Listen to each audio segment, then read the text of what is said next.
Baru juga mulai kebangkitan, semua orang sudah menyebutnya pecundan. Jiang Yan terlempar kembali ke 2,5 tahun sebelum kota Nanring hancur, namun bukannya jadi jenius, dia malah dapat 2 kelas F yang tidak berguna. Seluruh arena langsung tertawa, benar-benar ramai.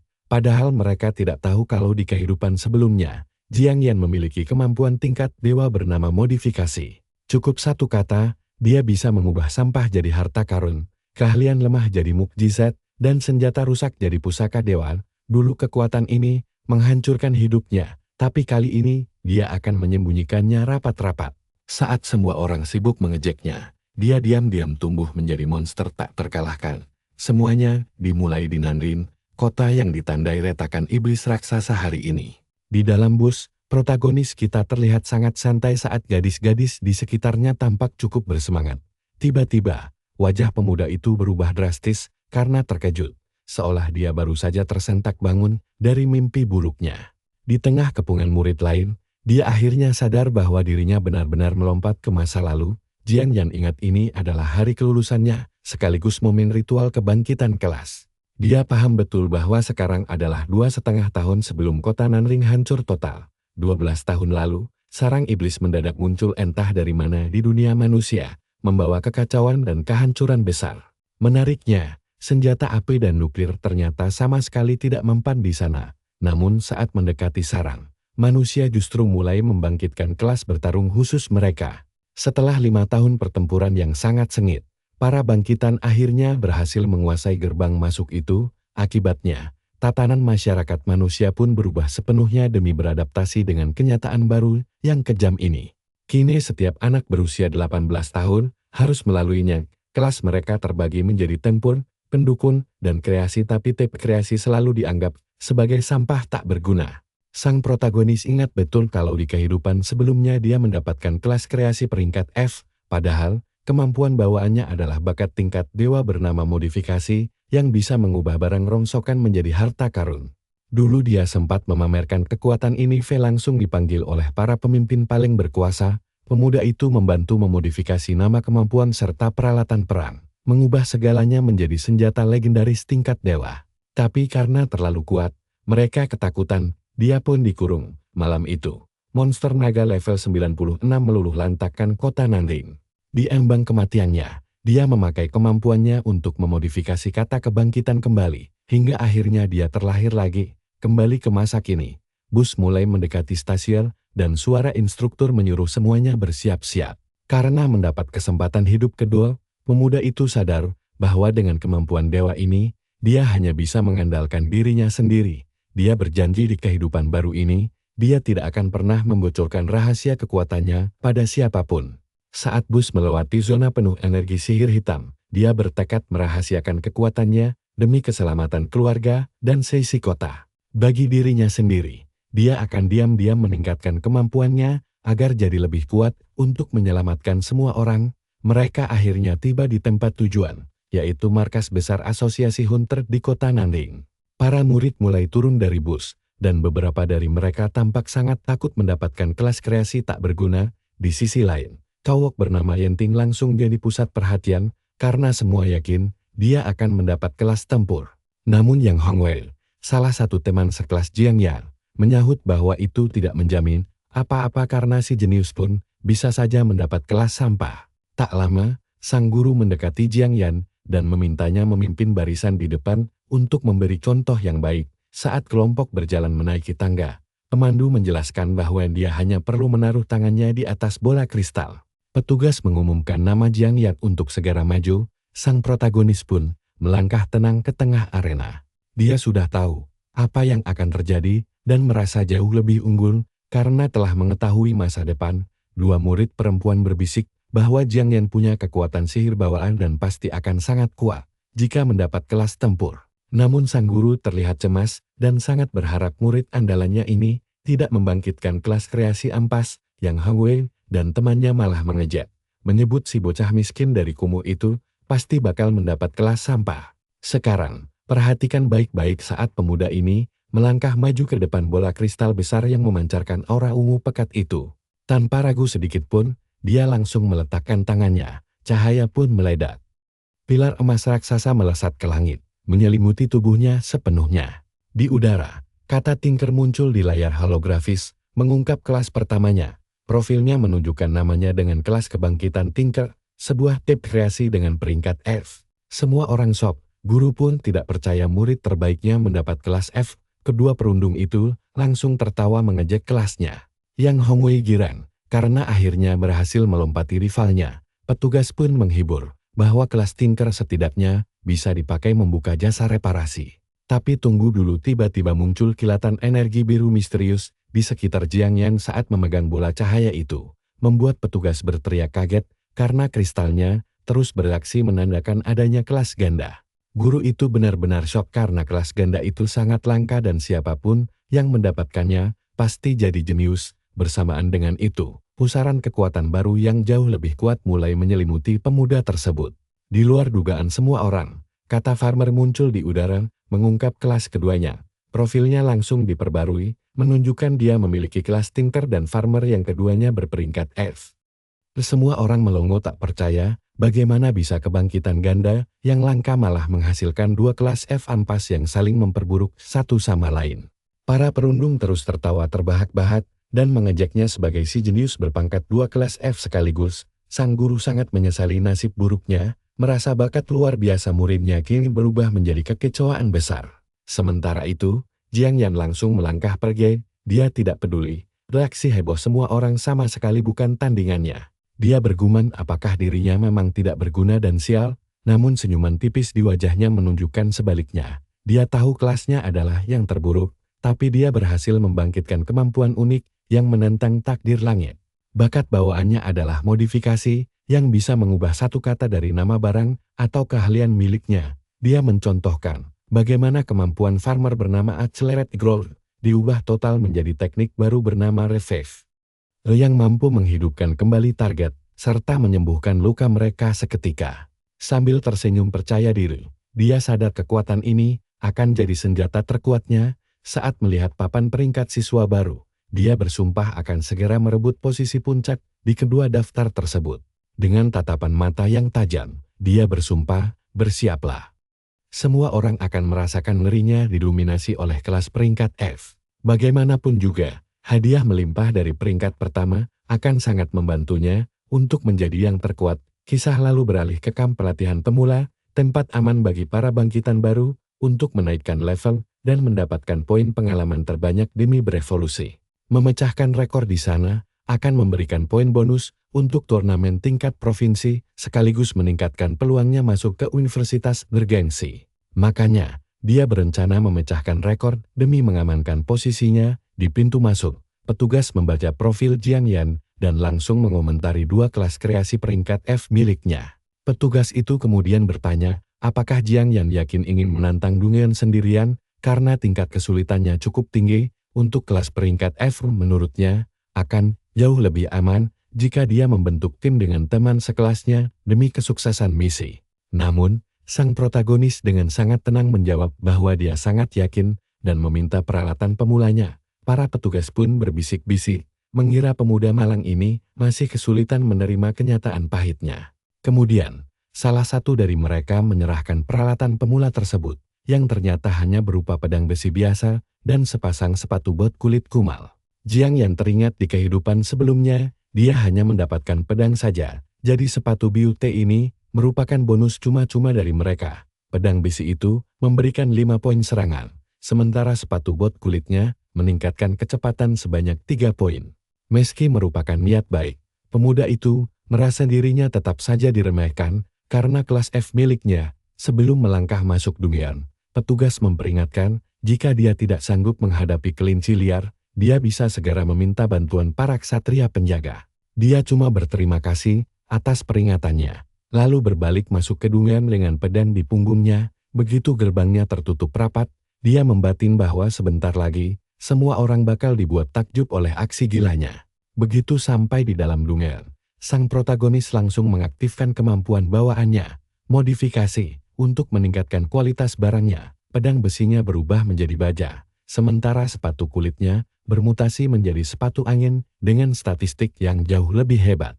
Sambil menggenggam pedang baru itu, Dia sempat berpikir untuk mengubahnya jadi pedang suci atau pedang sihir, tapi mengingat adanya pengawasan internal, dia memutuskan lebih baik tidak memancing terlalu banyak perhatian untuk saat ini. Lagi pula, dia sudah merasakan akibat buruk dari membocorkan bakatnya di kehidupan masa lalu dan tidak ingin mengulangi kesalahan serupa. Biarpun barang level 1 yang dimodifikasi tidak akan langsung menjadi super kuat, ini sudah sangat cukup untuk sekarang.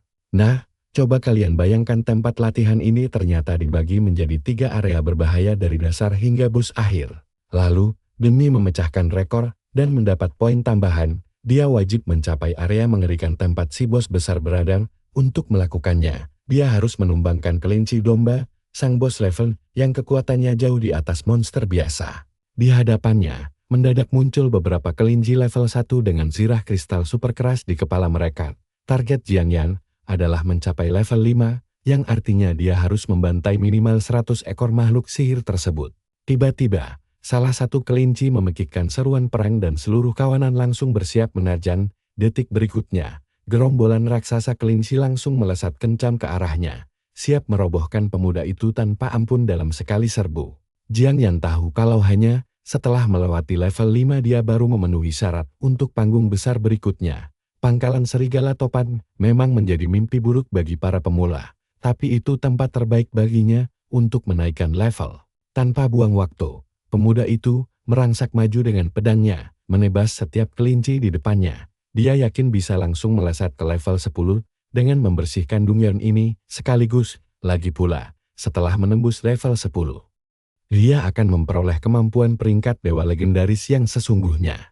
Berkat kekuatan baru itu, dia bakal bisa menciptakan binatang ajaib dan tumbuh jauh lebih tangguh. Di tengah pertarungan, dia mendadak teringat pada Yang Hongwei, rival masa lalunya yang saat ini pasti sudah menyelesaikan kebangkitan kelasnya. Kembali ke arena, pengawas memanggil nama Yang Hongwei untuk kebangkitan kelasnya. Si tukang buli ini kelihatan gugup, tapi dia cuma mengincar kelas yang lebih bagus dari rivalnya agar bisa menyombongkan diri di depan semua orang. Begitu dia meletakkan tangan di bola kristal, terjadi ledakan kekuatan yang bahkan lebih dahsyat daripada milik Jiang Yan di udara. Kata berserker muncul dalam kobaran huruf api, mengungkap kelas barunya yang sangat kuat.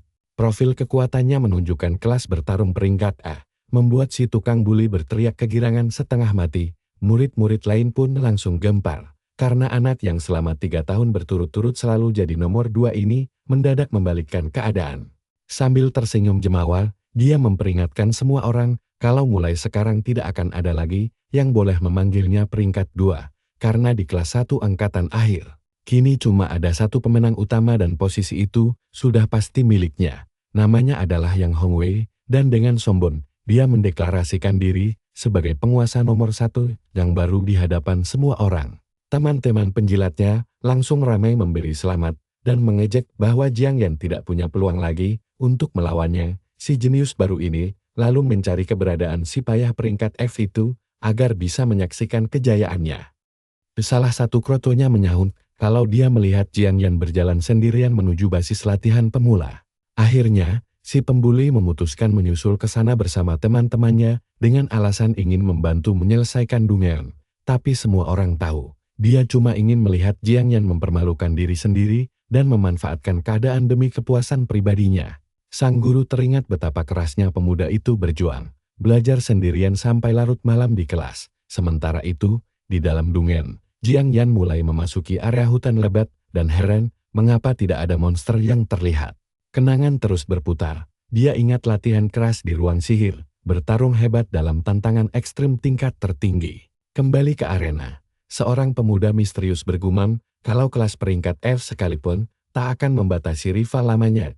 Dia adalah Wang Haofeng, juara 2 sekolah di bidang seni dan sastra yang hanya bisa dikalahkan oleh si karakter utama. Baginya, tak ada orang yang lebih tahu seberapa gila perjuangan pemuda itu untuk menjadi yang terbaik.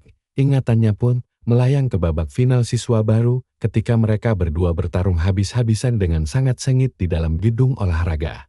Hari itu, Jiang Yan benar-benar membuatnya kagum dengan tekad bajanya dan menang secara terhormat. Kini, saat melihat Yang Hongwei berniat membuat kekacauan, Wang Haofeng memutuskan menyusul demi melindungi rival yang sangat dia hargai tersebut. Baginya, rival yang dia akunya hanya boleh dikalahkan oleh dirinya sendiri. Jadi siapapun yang berani mengusik pemuda itu harus berurusan dengannya. Sementara itu, Jiang Yan kelelahan setengah mati karena memancing dan membantai 100 monster sekaligus sangat menguras tenaga. Dia kini duduk kelelahan di atas tumpukan bangkai kelinci dan tinggal mengalahkan sang raja untuk menembus level 5. Tiba-tiba, Raja Kelinci Domba Raksasa level 5 menampakkan diri dengan sirah kristal elemennya yang berkilau megah. Sialnya, sang pemuda menderita luka dalam dan masih tertahan di level 4 dengan 94% pengalaman. Kelinci raksasa itu langsung bersiap menyerang sekuat tenaga, berniat menghancurkan si petualang dalam satu hantaman brutal. Lewat satu lompatan dahsyat, makhluk itu menerjang Jiang Yan dengan kepala kristalnya yang membara penuh api. Sang pemuda sadar kalau nekat melawannya secara langsung, dia pasti akan kalah telak dalam duel yang tidak seimbang ini. Tapi dia sudah menyiapkan taktik saat melihat Raja Kelinci bersiap melakukan sundulan api bawahannya. Tepat seperti dugaannya, pemuda itu langsung mengaktifkan kemampuan modifikasi untuk membalikkan keadaan ekstrem ini demi menguntungkan dirinya. Dia mengubah keahlian sundulan api menjadi detonasi kepala api, sebuah teknik bunuh diri yang sangat instan. Akibat perubahan itu, kepala sang Raja Kelinci mulai bersinar terang dan siap meledak berkeping-keping kapan saja. Boom! Ledakan dahsyat pun terjadi, melenyapkan segala hal di sekitarnya dalam kilatan cahaya yang sangat menyilaukan. Jiang Yan langsung melesat ke level 5 sambil tersenyum puas, menggumam kalau trik peledakan diri ini ternyata cukup berguna juga. Gila sih, kalian harus lihat ini, layar raksasa tiba-tiba mengumumkan kalau Jiang Yan sukses memecahkan rekor dalam waktu 26 menit 9 detik, membuat teman-teman yang Hongwei langsung dibuat shock setengah mati. Si pembuli tidak percaya, dan langsung berteriak menuduh Jiang Yan curang, karena hanya memiliki kelas ganda peringkat F. Menurutnya, menyelesaikan dunia dengan cara kotor seperti itu justru akan menghancurkan reputasi rival lamanya sampai hancur tak bersisa. Tak bisa dibiarkan, Yang Hongwei bersiap membongkar tipumu. Lihat ini sendiri, dan menyingkap topeng asli rivalnya. Sementara itu, di dalam duel, Jiang Yan menggunakan keahlian pemulihan untuk menyembuhkan seluruh lukanya seketika. Dia tahu kalau bos di phase berikutnya adalah seekor serigala raksasa yang kekuatannya jauh lebih mengerikan dibanding kelinci tadi. Raja Serigala Topan sempat menyusahkannya setengah mati di kehidupan masa lalu, dan sekarang saatnya menuntut balas dendam. Sambil memanggul pedang di bahu, dia tersenyum tipis dan berjanji akan mengumpulkan bunga utang dari monster sialan itu dengan senang hati. Dia tiba di pangkalan Serigala Topan, zona ekstrim yang dikenal luas sebagai tempat pembantaian mengerikan bagi pemula di sana. Serigala biasa berkisar dari level 6 hingga 9, sementara sang raja berada di level 10, tantangan berat bagi siswa baru. Kalau pemula biasa nekat memilih tempat ini, mereka pasti bakal babak belur dihajar kawanan serigala yang kekuatannya cukup tinggi. Namun di saat bersamaan, hadiah yang ditawarkan di area ini juga sangat menggiurkan bagi siapapun yang mampu bertahan. Siapapun yang sanggup bertahan di basis ini, bakal panen poin melimpah, bahkan bisa langsung melompat ke level 10 jika berhasil menumbangkan sang raja. Bayangkan saja, normalnya seorang siswa baru butuh waktu 10 hari penuh untuk mencapai tingkat setinggi itu. Sakai Libas, langsung selesai, level 10 langsung digapai dan kemampuan bawaan kedua juga otomatis terbangun sempurna. Selain itu, izin menaikkan level sendirian di alam liar juga akan terbuka, yang mana sangat krusial, agar bisa menjadi kuat. Itulah kenapa pengawas sampai bertanya untuk meyakinkan Jiang Yan, karena biasanya hanya tim berisi 6 orang berlevel 8 atau 9 yang berani kemari. Dia ingat seorang jenius kelas peringkat A yang nekat mencobanya malah berakhir terluka parah hingga melewatkan ujian perguruan tinggi. Jadi dia heran, kenapa pecundang kelas ganda peringkat F seperti Jiang Yan malah sengaja datang kemari untuk mencari penyakit. Jiang Yan sangat menghargai kepedulian tersebut, tapi menegaskan kalau keputusannya sudah bulat dan tak akan berubah sama sekali untuk menantang dunia ini. Pengawas itu langsung dongkong dan berkilah kalau dia tidak peduli. Jadi jika si pemuda ingin menanggung akibatnya sendiri, dia tidak akan melarangnya. Meski terus dipandang sebelah mata, Jiang Yan tak akan berhenti melangkah hanya karena gonggongan anjing liar di pinggir jalan. Begitu melangkah masuk ke arena, sekawanan serigala topan langsung muncul sambil melolong panjang, siap melancarkan serbuan serentak. Tanpa rasa takut sedikit pun, sang protagonis langsung berlari kencang menerjang monster-monster itu untuk memulai pertempuran agung mereka. Sambil menggenggam erat pedangnya yang mulai bersinar, dia membatin kalau sudah lama sekali tidak merasakan keseruan bertarung dan kini saatnya mencicipi kembali kekuatan para teman lamanya. Dari atas, pengawas itu memperhatikan dan menyebut si bocah sebagai talenta langka kelas atas yang jarang ada di dunia. Dia mengira pemuda ini terlalu percaya diri dan gegabah karena menyerang kawanan serigala dengan begitu buta. Dengan gerakan super cepat, si pemuda mulai menghajar kawanan serigala itu, mendapatkan 10 poin pengalaman untuk setiap monster. Si pengawas syok melihat betapa mudahnya dia bertarung, bahkan tanpa menggunakan keahlian kelasnya sama sekali. Sambil mandi keringat dingin, dia heran bagaimana bocah dengan 2 kelas F itu bisa menjadi genius hebat. Tak lama kemudian, medan perang dipenuhi jasad monster dan Jiang Yan bersantai di atas tumpukan mereka. Melihat pemandangan ini, si pengawas langsung bungkam dan akhirnya sadar kalau anak ini adalah genius sejati. Merasa malu, dia berpikir tidak bisa tinggal di sana karena jika ketahuan, dia pasti akan dipermalukan di depan umum. Karakter utama kita yang berlevel 9 langsung memakai keahlian kebangkitannya karena pertarungan tadi berjalan sangat sengit. Tekniknya memulihkan energi dan menyembuhkan semua lukanya secara total, tapi memakan 100 poin sihir. Dia pun menyadari kalau serigala jauh lebih kuat dibanding kelinci dengan kecepatan, kekuatan, dan kecerdasan yang jauh di atas mereka. Walaupun sudah bangkit, rasa nyeri akibat hantaman tadi masih terasa di tubuhnya, tapi dia tidak peduli. Demi mengubah takdirnya di dunia ini, rasa sakit sekecil apapun sama sekali tidak ada artinya sekarang.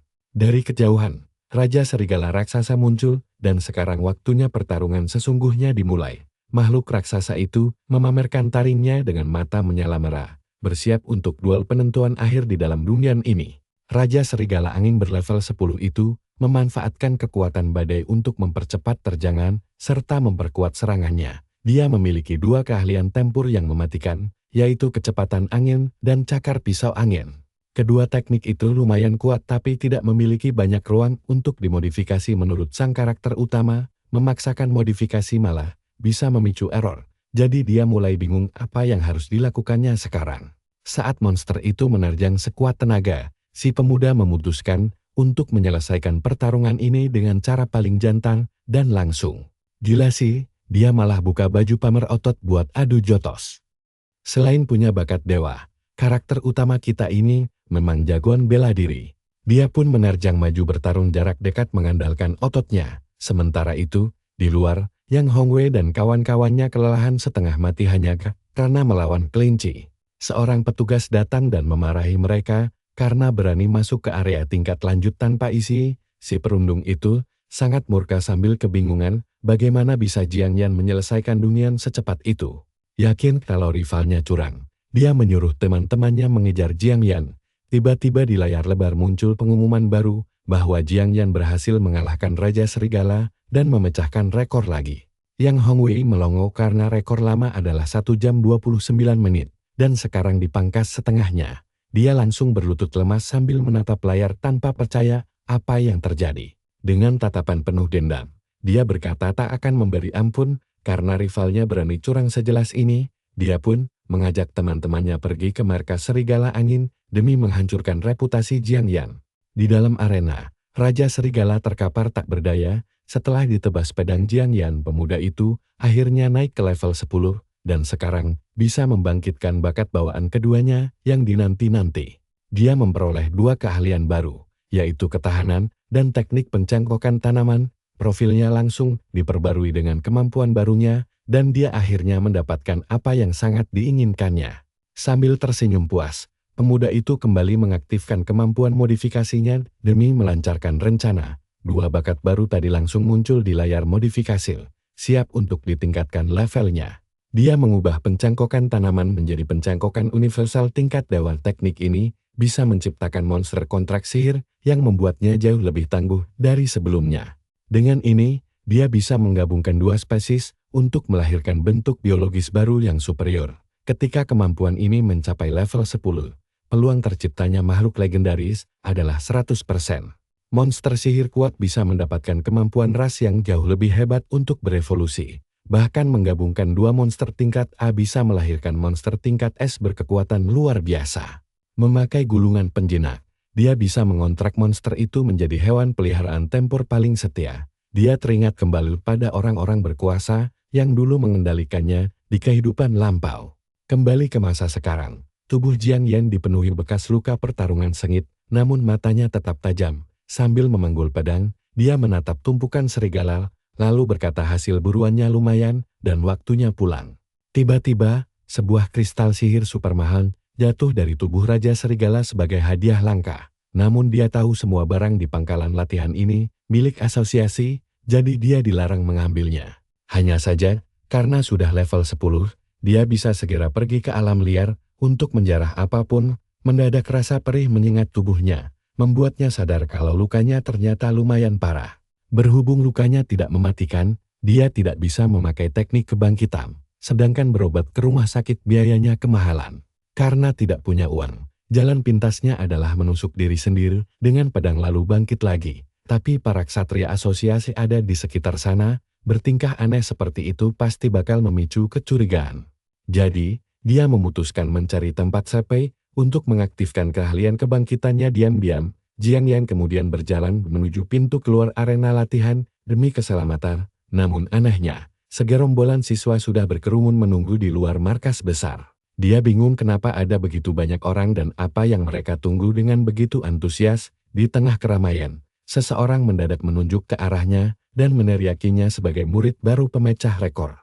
Akhirnya dia sadar kalau mereka adalah para senior sekolah yang penasaran setelah mendengar prestasinya di dalam dunia. Karena menjadi pusat perhatian, pemuda ini tidak mungkin memakai kemampuan penyembuhannya di sini. Ditambah lagi lukanya makin parah, hingga darahnya menembus baju, membuat semua mata langsung tertuju padanya. Dia harus segera menjauh, agar bisa memulihkan diri tanpa ketahuan siapapun. Tiba-tiba, seberkas cahaya emas yang sangat terang menyala hebat, mencuri perhatian semua orang di alun-alun kota itu.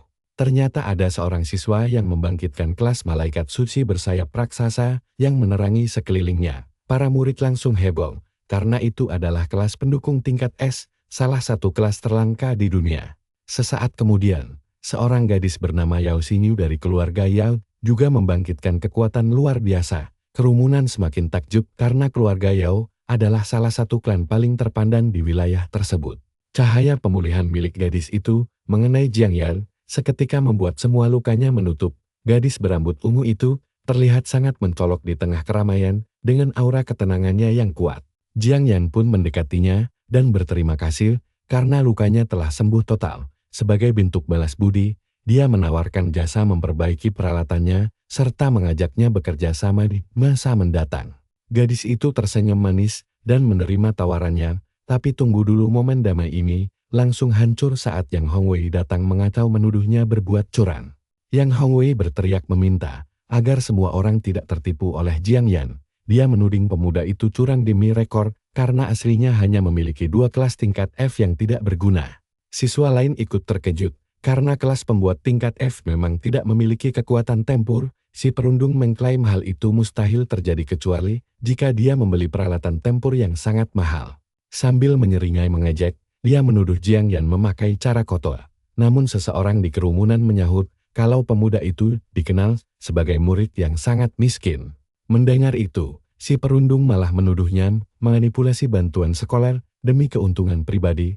Orang-orang pun mulai berbisik sinis, percaya kalau pemuda itu memang menyalahgunakan dana bantuan sekolah. Sambil tersenyum tipis, Jiang Yan menantang balik, apakah dia harus membuktikannya langsung. Si perundung setuju, lalu mengajaknya bertarung tanpa peralatan demi membuktikan kebenaran di depan umum. Si gadis rambut ungu langsung menasihatinya agar tidak terjebak hasutan, karena dia tidak perlu membuktikan apa-apa. Jiang Yan berterima kasih atas perhatiannya, namun tampaknya dia sudah memantapkan keputusan. Sambil memegang pedangnya, Jiang Yan langsung berbalik dan menerima tantangan rival lamanya itu di tempat tanpa ragu sedikit pun. Masalah ini harus beres sekarang supaya si perundung tidak mengganggu rencananya untuk jadi lebih kuat. Si rival malah tertawa dan mengejeknya, merasa konyol ditantang oleh Jiang Yan karena dia sendiri adalah prajurit ranking A yang sangat kuat. Dengan aura merah membara, si rival mengaktifkan kemampuan berserker dan bersumpah akan merobek topeng si karakter utama kita. Mereka berdua sekarang berdiri berhadapan di tengah alun-alun, siap memulai pertarungan besar yang sebentar lagi akan meledak. Pemuda itu tetap tenang dan berkata auranya lumayan hebat, tapi dia harap musuhnya bisa bertahan lama. Jiang Yan sadar kalau si rival sengaja ingin menindas dirinya dengan memanfaatkan perbedaan kekuatan kelas mereka yang sangat jauh itu. Tapi baginya, kelas lawan cuma masalah sepele dan bukan sumber kekuatan sejatinya. Dia pun langsung memasang kuda-kuda bertarung sambil memperingatkan bahwa orang yang benar-benar kuat akan tetap kuat meski tanpa kelas tingkat tinggi sekalipun. Tanpa buang waktu, si perundung menerjang maju membawa aura merahnya ke arah Jiang Yan dengan sekuat tenaga. Dari pinggir, gadis itu menonton dengan cemas, berpikir pertarungan ini tidak adil karena petarung ranking E melawan kelas pembuat barang. Jiang Yan hanya perlu mengalahkannya, dan dia ingat sempat memperbaiki seluruh perlengkapannya secara penuh sebelum pergi meninggalkan markas tadi. Makanya dia tidak khawatir, bahkan sampai bertelanjang kaki, untuk membuktikan dia tidak memakai barang bantuan apapun. Si rival berteriak tidak peduli, lalu menerjang dengan pukulan maut sambil sesumbar ini adalah akhir hidupnya, tapi di luar dugaan. Jiang Yan menghindari serangan itu dengan sangat mudah. Si buli tidak percaya serangannya meleset dan langsung murka karena gagal mendaratkan pukulan telat tadi. Dia pun langsung menghujani Jiang Yan dengan rangkaian pukulan super cepat, yakin kalau kali ini tidak mungkin bisa dihindari lagi. Dengan gerakan super lincah, Jiang Yan mengelak dari setiap tinjuan seolah itu bukan masalah besar. Dia dalam hati mengaku kalau kelas berserker ranking A memang sangat mematikan dalam pertarungan jarak dekat yang cepat. Tapi pemuda ini paham betul kalau serangan sekuat apapun tidak akan berguna jika tidak mengenai sasaran utamanya. Dia lalu mengejek bahwa memukul membabi buta hanya membuang stamina, lagi pula semua pola serangannya sudah terbaca jelas. Tanpa ragu, Jiang Yan langsung mendaratkan satu pukulan telak tepat di tengah dada rivalnya itu. Saat musuhnya terpaku kesakitan, dia berbisik dingin bahwa si perundung selamanya tidak akan pernah bisa membaca gerakannya. Si penyerang langsung meludah darah. Dia benar-benar tidak percaya dengan apa yang baru saja terjadi di depan mata semua orang. Akibat hantaman sekeras itu, tubuhnya terpental ke belakang dan tersungkur kalah telak di tanah. Sambil berdiri gagar, Jiang Yan berseru kalau dia masih berada satu level di atas mereka semua. Seluruh penonton pun langsung dibuat shock setengah mati melihat kelas ranking F menumbangkan berserker ranking A. Dia bertepuk tangan lalu berkata karena masalahnya sudah selesai, dia tidak mau membuang waktu lagi di sana. Sambil berjalan pergi, dia berpikir harus segera pergi ke area liar untuk mencari beberapa perlengkapan bagus terlebih dahulu. Berkat kemampuan modifikasinya, mendapatkan barang bagus bukan lagi masalah besar baginya sekarang. Dia pun memutuskan pergi ke lapak kaki 5 untuk membeli beberapa perlengkapan dasar yang nanti bisa dia modifikasi sendiri. Tapi dia sadar dengan sisa uangnya yang sangat sedikit, bahkan sekadar melirik barang dagangan pun rasanya sulit. Tiba-tiba, sebuah tinju melayang cepat ke arah kepalanya, mencoba menyerangnya secara mendadak dari arah belakang. Dengan indera tajamnya, Jiang Yan menyadari serangan itu. Tanpa menoleh sedikit pun, dia mengangkat satu tangan dan menangkap tinju tersebut dengan sangat tenang dan super mudah. Penyerangnya ternyata adalah Wong Haofeng yang langsung mengenalinya sebagai juara satu seni bela diri selama 3 tahun berturut-turut.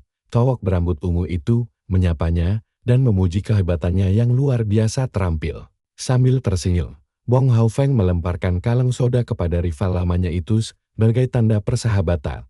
Cowok berambut ungu ini berkata, kalau saja Jiang Yan tidak menghajar si buli tadi, dia sendiri yang terpaksa turun tangan.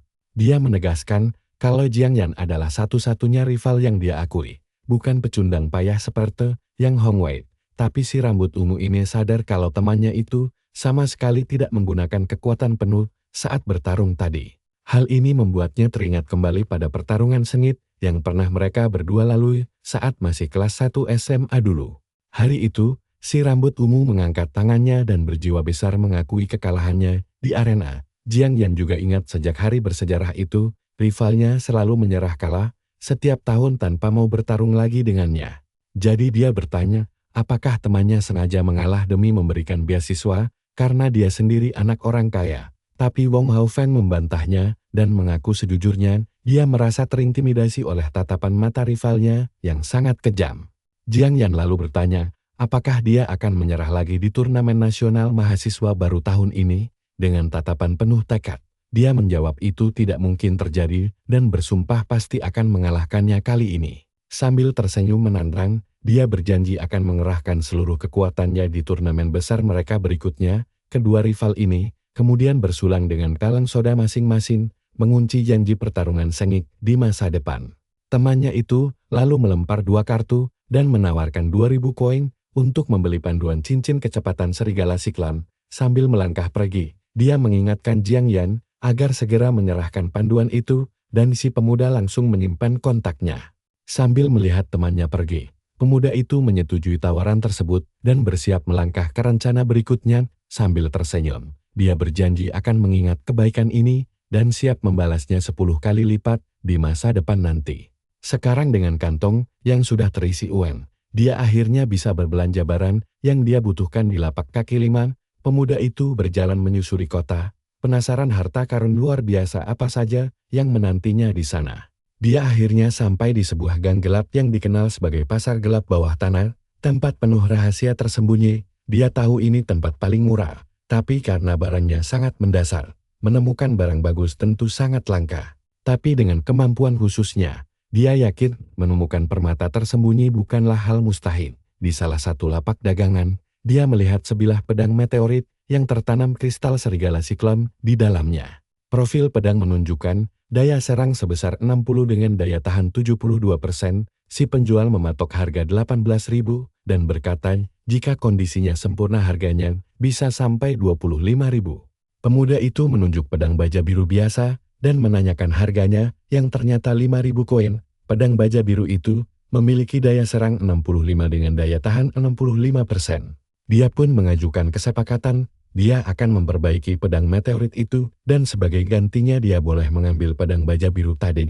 Penjualnya kaget dan meragukan keahlian bocah ini, tapi coba kalian lihat ini, tiba-tiba sistem mengumumkan kemampuan daya tahan miliknya telah aktif. Sambil memegang bola energi di tangannya, dia berkata bahwa target utamanya sejak awal memang pedang baja biru itu, bukan pedang meteorit tadi.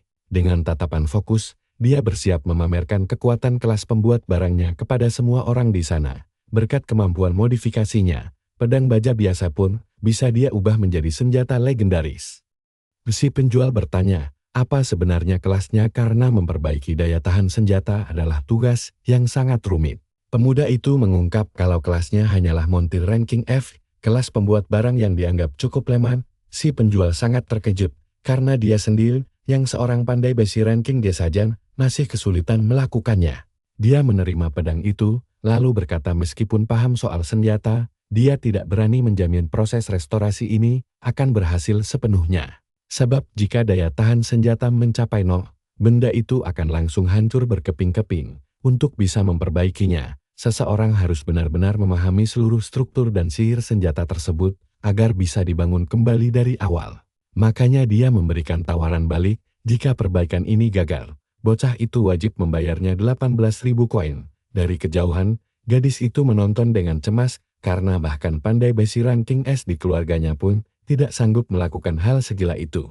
Jiang Yan lalu menyerahkan pedang itu, dan meminta si penjual memperhatikan baik-baik apa yang akan terjadi selanjutnya. Dia teringat di kehidupan sebelumnya. Dia sudah biasa memperbaiki berbagai artefak tingkat tinggi dari ranking A hingga ranking S. Di masa lalu, dia melatih kemampuan daya tahannya mati-matian agar bisa bekerja dengan lebih baik. Dan sekarang di lembaran baru kehidupannya, kebiasaan lama itu justru menjelma menjadi salah satu keuntungan terbesarnya yang paling mematikan.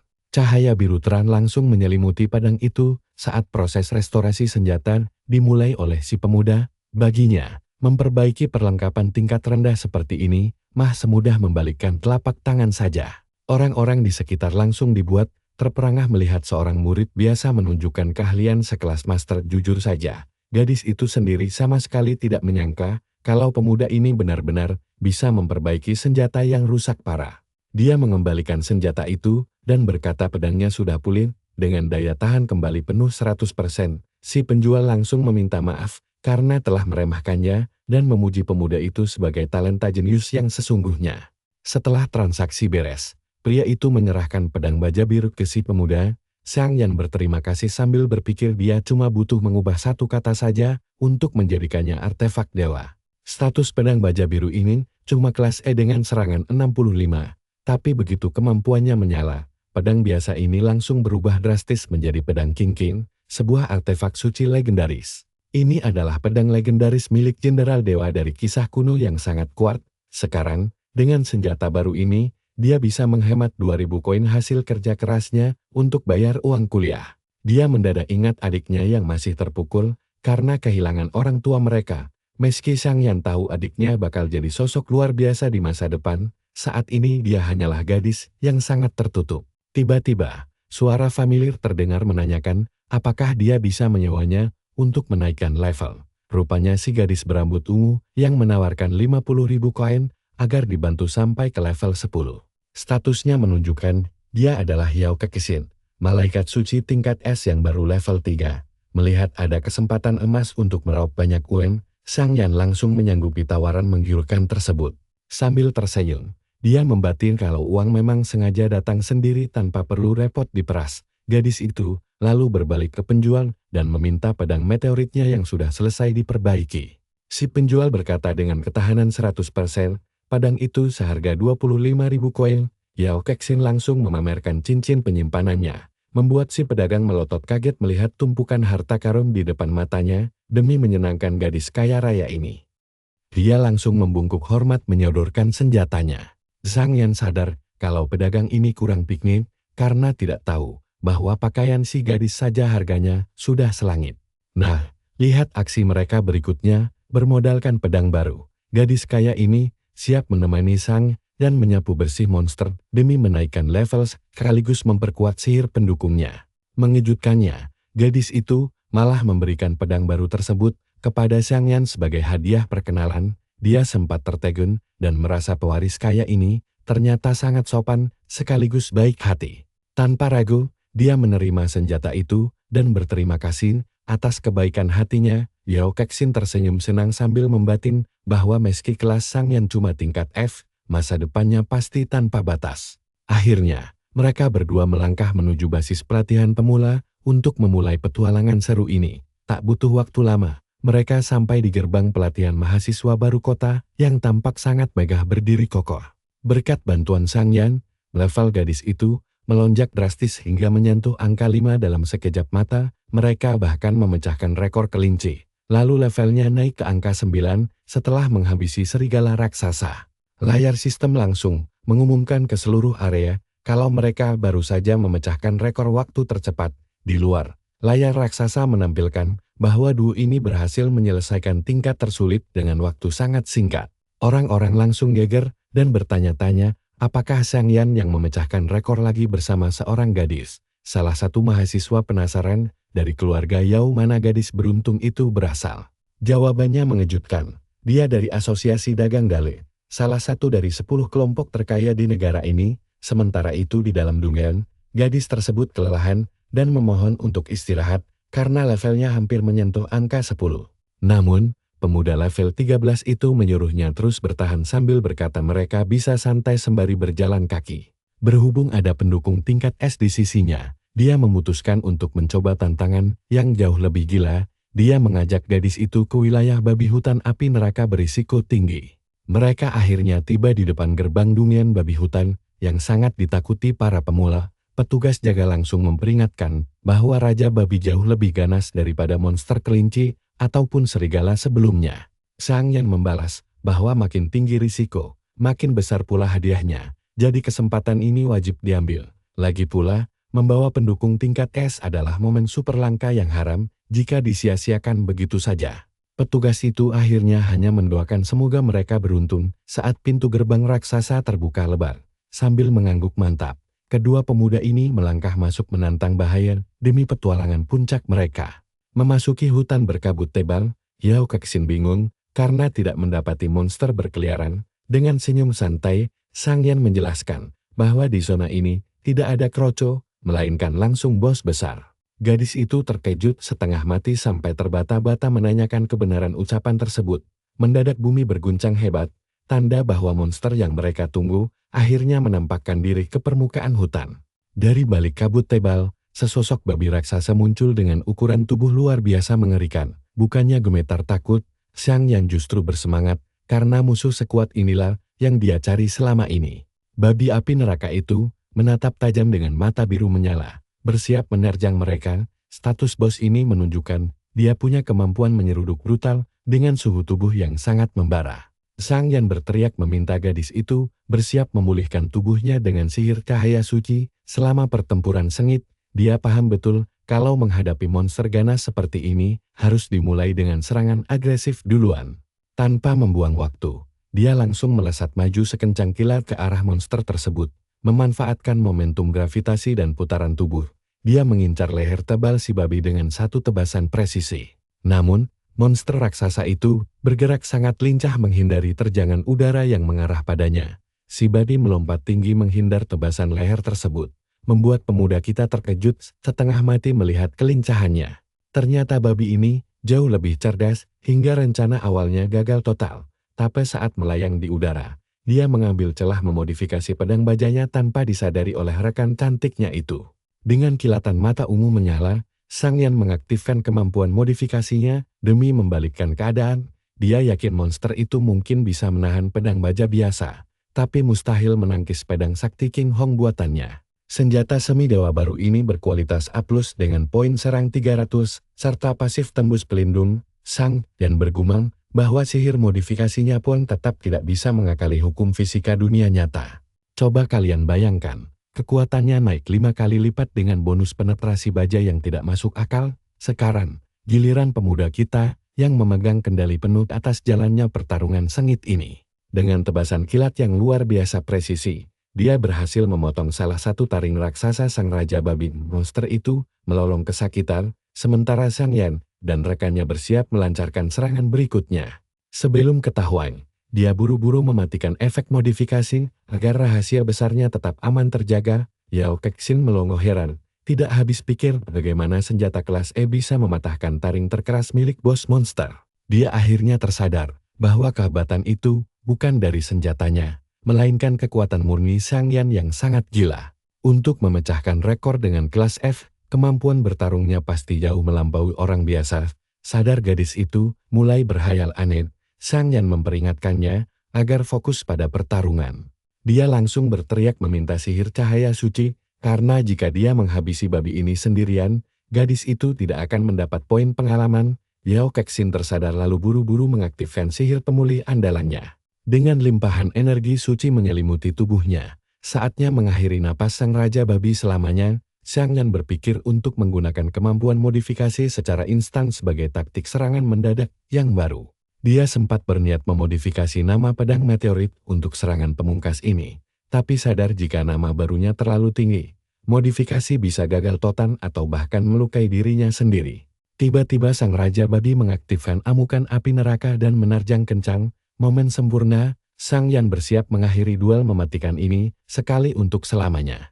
Monster raksasa berlapis api biru itu meluncur deras ke arahnya. Sembari memikirkan cara memodifikasi serangan mematikan itu, Sang Yan mendadak mendapat ide jenius untuk mengatasinya. Dengan seringai nakal, dia meminta gadis itu memejamkan mata sejenak. Meski bingung dengan permintaan mendadak tersebut, Sang Yan meyakinkannya untuk percaya, karena pemandangan setelah ini tidak akan mengenakan untuk dilihat. Karena berpikir serangannya akan sangat sadis, gadis itu menurut saja, lalu langsung menutup rapat kedua matanya. Di detik terakhir, Sang Yan melancarkan sihir modifikasi ke arah sang raja babi. Dia mengubah kata amukan api neraka menjadi peredam api neraka seketika. Sistem langsung mengonfirmasi kalau rencana liarnya sukses besar. Tiba-tiba, kecepatan monster itu merosot tajam sampai tidak berguna lagi. Sambil tersenyum penuh kemenangan, pemuda itu berkata ini semua sudah berakhir lalu mengubah pedangnya menjadi pedang cingang yang sangat mematikan. Dengan satu tebasan kilat yang super cepat, dia menerjang maju untuk serangan pamungkas. Layar sistem pun langsung mengumumkan ke semua orang bahwa Raja Babi Hutan Api Neraka akhirnya tumbang.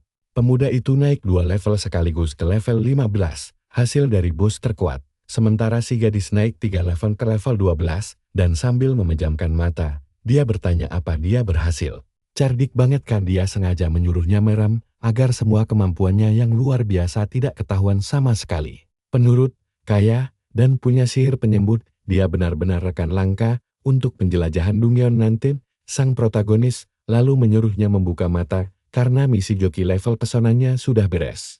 Agak ragu, gadis muda itu perlahan membuka matanya untuk melihat situasi di depannya. Dia syok melihat jasad monster raksasa terkapar di tanah dan tidak percaya pemuda itu benar-benar melakukannya. Dia kagum setengah mati melihat monster sekuat itu bisa dikalahkan sendirian. Si pemuda langsung bilang misinya sudah kelar. Jadi sekarang mereka berdua bisa segera keluar dari tempat mengerikan ini.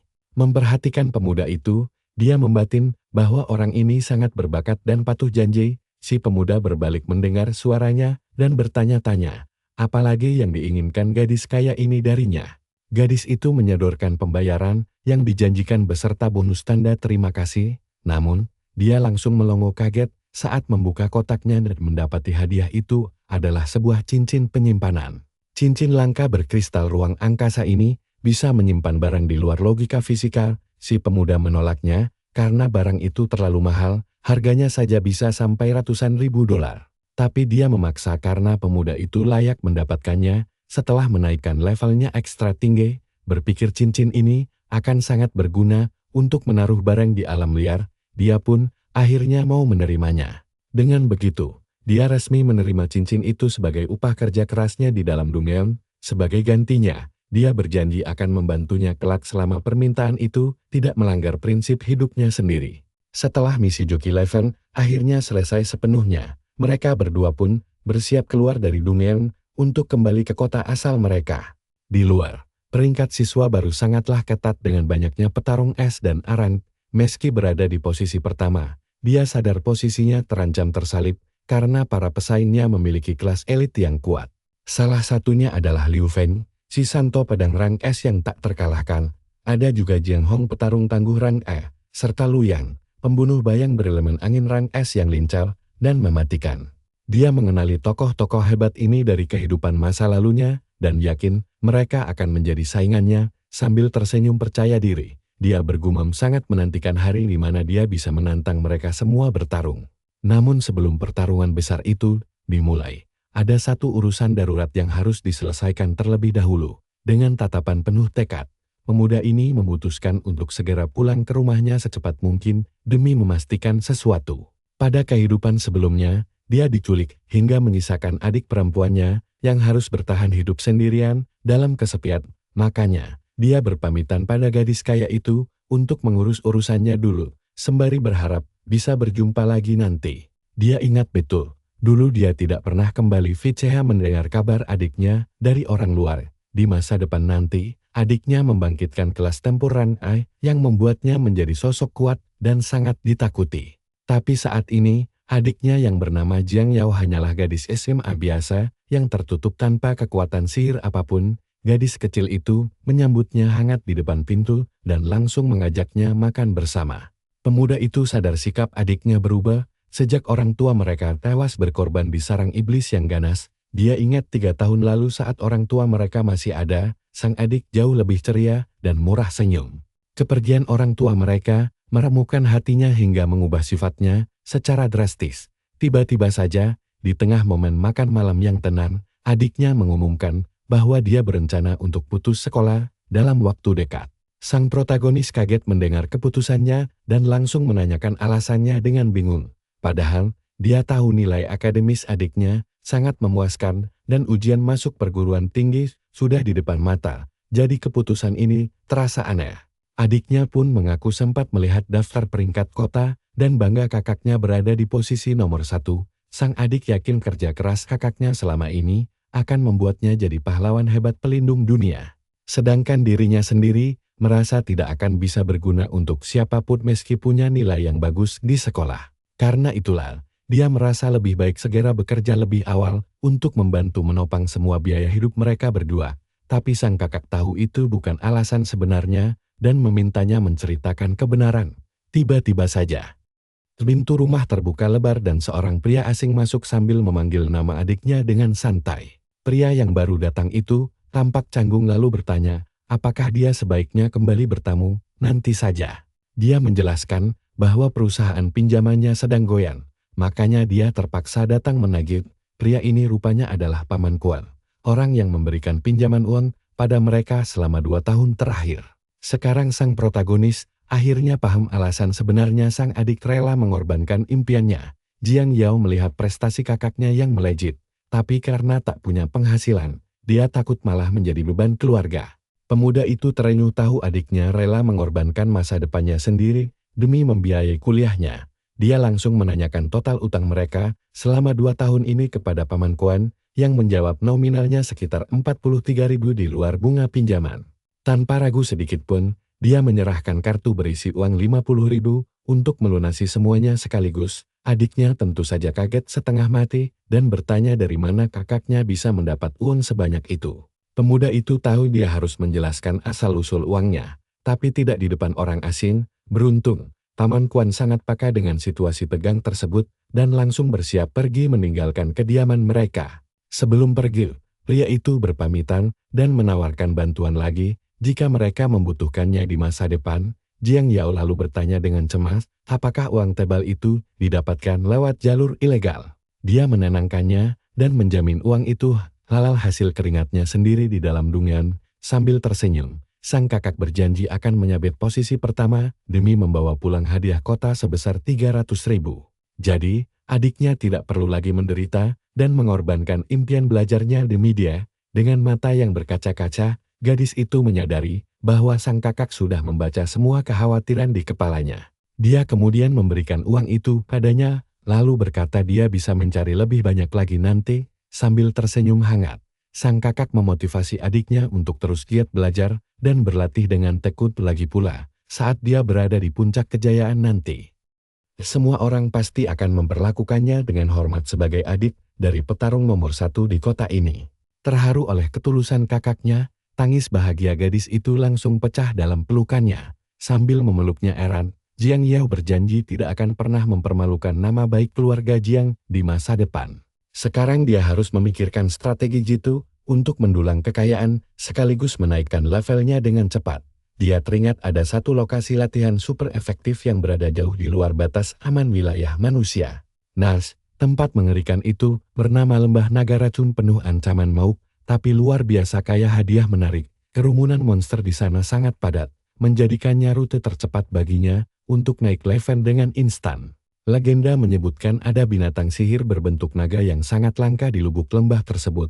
Berbekal telur naga itu, kemampuan pencangkokan universal miliknya pasti akan menjadi sangat berguna baginya kelak. Ditambah lagi, dia berpeluang memanen kristal sihir bernilai tinggi untuk dijual ke pasar. Bus yang ditumpanginya akhirnya tiba di stasiun sarang iblis dan kondektur meminta semua penumpang segera turun. Untuk menuju alam liar, dia wajib menerobos dan melintasi sarang iblis terlebih dahulu. Kota Nanrong dibatasi dari dunia luar oleh satu gerbang besar saja, dan di dalamnya berdiri kokoh benteng pertahanan manusia untuk menahan gempuran serangan para monster liar.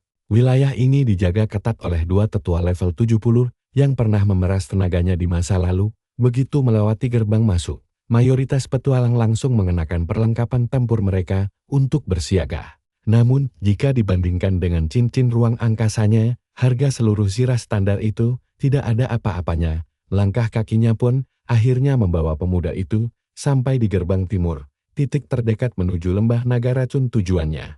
Lembah itu tergolong zona teraman dengan jangkauan monster antara level 13 hingga 18 saja. Baginya saat ini, tempat tersebut adalah ladang paling ideal untuk menaikkan level dan melipat gandakan kekuatannya. Di pintu masuk, dia menyerahkan kartu pelajar dengan kelas petani dan penambal miliknya. Penjaga itu bertanya apakah dia yakin mau pergi sendirian, karena di alam liar orang-orang bisa tewas dengan sangat mudah. Pemuda itu berterima kasih atas kepeduliannya, dan sambil memegang kartu, berjanji akan kembali hidup-hidup. Si penjaga berpikir dia tidak boleh membiarkan anak itu mati konyol, meski dia hanya punya 2 kelas F. Jadi, dia mencoba menghentikannya. Tapi sang tokoh utama jauh lebih cepat. Dengan gerakan kilat, si pemuda menghindari tangannya dan terus melangkah maju tanpa menoleh ke belakang sama sekali. Penjaga itu shock karena tidak menyangka anak itu bisa menghindarinya. Padahal dia adalah pembangun kekuatan level 30. Tapi penjaga lain memberitahu bahwa pemuda itu adalah Jian Yan, si pemecah semua rekor. Rekannya juga mengingatkan bahwa pemuda itu adalah juara 1 bidang seni dan kandidat kuat peraih skor tertinggi tahun ini. Si penjaga heran bagaimana bisa awak kenet ganda peringkat F sekuat itu. Sudah berada di dalam lembah. Tokoh utama kita bersiap menghadapi semua bahaya yang menantinya. Satu-satunya masalah di tempat ini adalah udaranya penuh gas beracun, membuat pil penawar menjadi sangat penting. Karena pilnya mahal dan efeknya sebentar, dia harus buru-buru sebab masalah terbesarnya saat ini adalah tidak punya uang. Tiba-tiba, sekelompok kelelawar sayap hijau level 13 terbang ke arahnya. Sambil tersenyum, dia bilang sudah menunggu mereka sejak lama dan langsung bersiap menyerang. Tanpa buang waktu, pemuda itu maju dengan kedua pedangnya dan menebas setiap kelelawar yang terlihat, baru mengalahkan 3 monster. Progres levelnya naik hampir 3%, dia sangat puas dan sadar monster liar memberi pengalaman jauh lebih banyak. Nah, disinilah keseruan dimulai saat dia mengaktifkan kemampuan modifikasi gilanya untuk perburuan besar ini.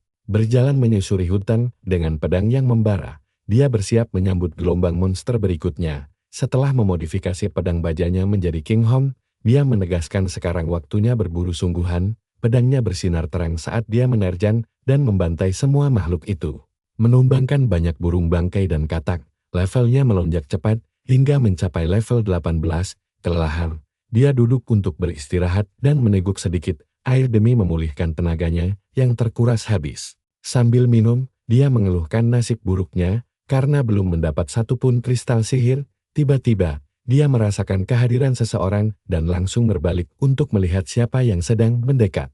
Dia mengenali Liu Yuan, awakenet peringkat S dari sekolah 7 Nanrong bersama pengikutnya. Pemuda itu adalah tuan muda keluarga Liu, keluarga elit awakenet dari kota besar Nanrong. Si kacung mendekat dengan sangat sombong, dia menanyakan, apakah tokoh utama kita tuli? Karena diam saja. Santai saja, dia membalas sinis dan menyindir apakah si kacung itu yang mengalahkan monster-monster tadi. Si pengikut mengamuk dan mengancam, menanyakan apa dia tahu sedang bicara dengan siapa. Tapi Liu Yuan menyela dan mengajaknya bergabung karena kemampuannya lumayan. Tokoh utama menolak tawaran itu, lalu pergi. Tahu betul mereka cuma ingin merebut poin pengalamannya. Si kacung mencak-mencak dan heran kenapa tuannya tidak mengizinkan dia memberi pelajaran pada bocah sombong itu. Liu Yuan berujar bahwa untuk ukuran peringkat ganda F yang bisa bertahan sendirian, anak itu pasti punya bakat luar biasa. Sambil tersenyum licik, dia berjanji di pertemuan berikutnya, si kacung akan mendapat gilirannya. Tersisa 1 pil penawar, dia harus mencari katak lagi untuk naik level. Sejam kemudian, dia mengeluh karena tidak menemukan monster langka seperti rumor naga legendaris. Dia tahu desas-desus tentang binatang sihir jenis naga, tapi sejauh ini tidak ada tanda-tanda keberadaan mereka. Tiba-tiba, sesuatu menghantam pedangnya dengan keras di tengah hutan yang gelap gulita. Lewat putaran cepat, dia berhasil menangkis serangan mendadak dari makhluk tak dikenal itu. Dia berbalik dan melihat sesosok monster ungu kecil yang tadi mencoba menyergapnya diam-diam dari belakang. Pemuda itu terkejut karena pedang King Hong miliknya yang sangat kuat bahkan tidak bisa melukai kulit monster aneh tersebut. Makhluk itu langsung melompat menjauh, bersiap meluncurkan serangan baru. Raja Katak Iblis level 20 muncul dengan kemampuan berubah wujud dan jeratannya. Akhirnya ketemu bosnya sambil tersenyum. Dia bersumpah akan merebut kristal sihir dari makhluk ini. Katak raksasa itu langsung memakai jurus jeratan lidah raksasa untuk menghantam si pemuda sekuat tenaga. Lidahnya membelah menjadi beberapa bagian, menyerang dari segala arah dengan kecepatan luar biasa. Tapi dia sudah tahu cara mematahkan jurus itu untuk menyerang balik. Dengan kemampuannya, dia mengubah jeratan lidah raksasa menjadi aliran lidah raksasa. Berkat perubahan itu, lidah si katak justru melilit dirinya sendiri hingga terikat erat. Melihat targetnya terjebak, dia langsung maju untuk melancarkan tebasan terakhir yang mematikan. Dia menghantamkan pedangnya ke kepala monster itu, tapi tebasannya gagal menembus kulit tebalnya. Pemuda itu terperangar, karena pertahanan sang Raja Katak Iblis ternyata sama sekali tak tergoyahkan. Makhluk itu mengaktifkan kemampuan kulit es yang mendongkrak drastis pertahanannya. Sistem mengumumkan modifikasi gagal, karena level target melampaui level pengguna, membuat semuanya kembali seperti semula. Sial banget. Dia gagal di momen krusial pertarungan sengit ini. Dan inilah kelemahan terbesar dari kekuatannya. Durasinya sangat singkat. Jika melawan musuh berlevel lebih tinggi, begitu terbebas dari jeratan lidahnya, monster itu mendadak melayangkan hantaman cepat yang sangat mematikan. Sang tokoh utama berhasil menangkisnya tepat waktu dan bersiap menghadapi gerakan musuh berikutnya. Karena kehabisan pilihan, dia sadar harus bertaruh besar demi memenangkan pertarungan hidup mati ini.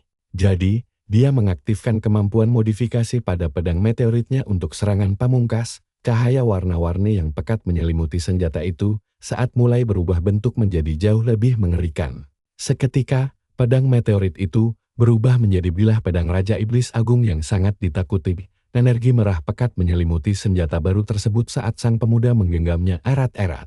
Suara misterius terdengar menanyakan siapa yang telah memanggilnya. Bersamaan dengan munculnya status senjata berkekuatan rahasia, pemuda itu sadar pedang ini sangat tidak stabil. Dia harus bergerak secepat mungkin.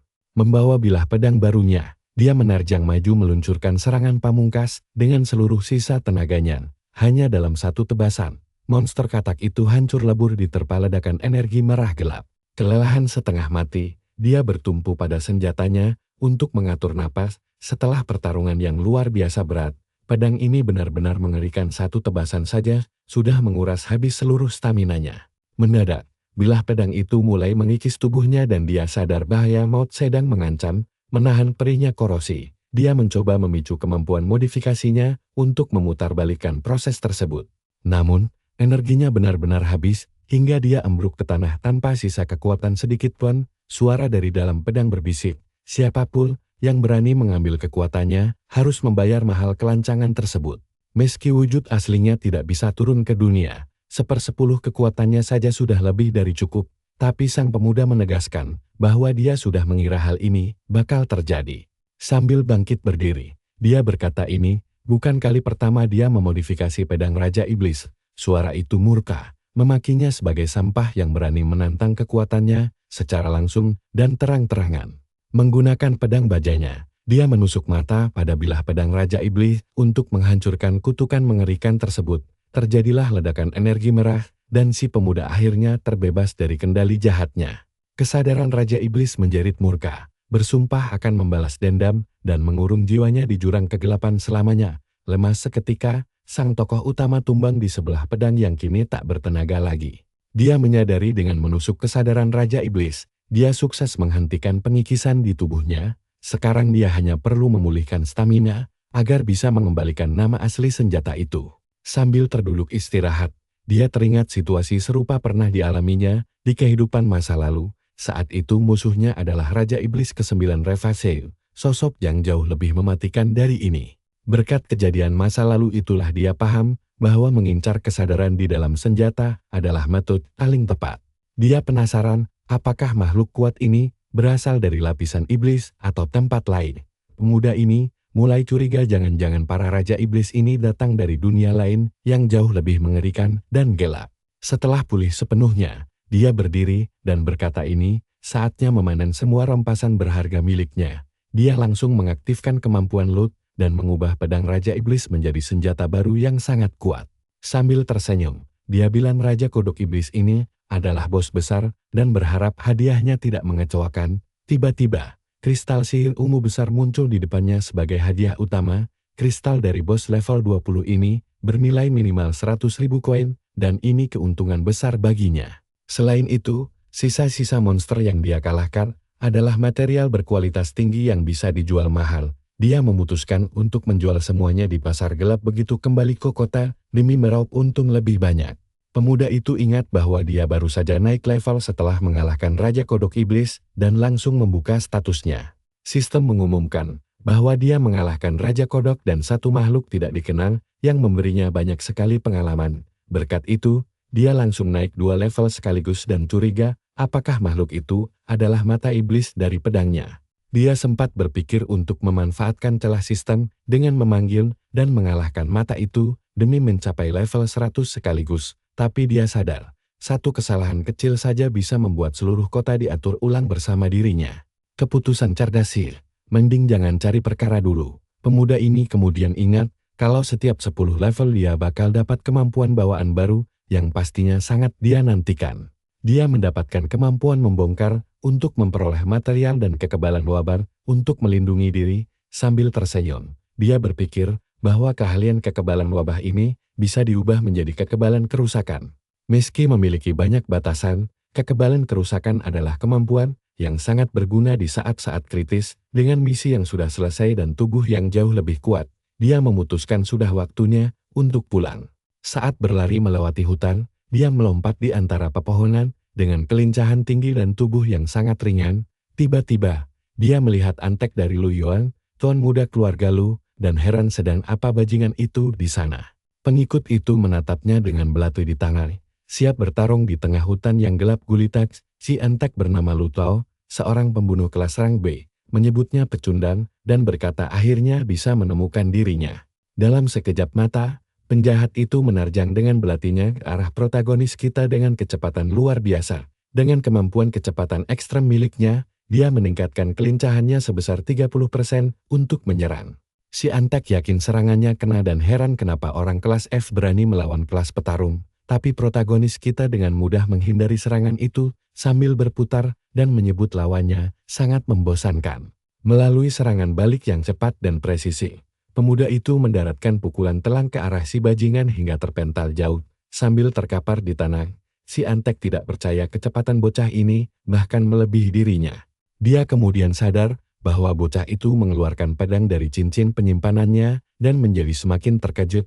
Si Antek tidak paham bagaimana orang payah sepertinya bisa memiliki barang semahal cincin penyimpanan. Sang protagonis menjelaskan bahwa latihan dan kesadaran bertarung juga memengaruhi kekuatan seorang prajurit. Dia lalu berbalik dan menyadari bahwa si bajingan tidak punya kekuatan murni untuk bertarung tanpa bantuan majikannya. Dengan gerakan cepat, dia bersiap melancarkan serangan berikutnya ke arah si Antek yang masih terkapar. Namun tiba-tiba, sehelai daun menebas udara dan menghentikan serangan bocah itu dengan presisi yang luar biasa. Dia menoleh dan melihat bahwa majikan si Antek memang benar-benar muncul untuk menantangnya seperti dugaan semula. Keduanya saling menatap tajam dan Lu Yuan langsung merangsak maju mengayunkan bilah pedangnya ke arah protagonis sekuat tenaga.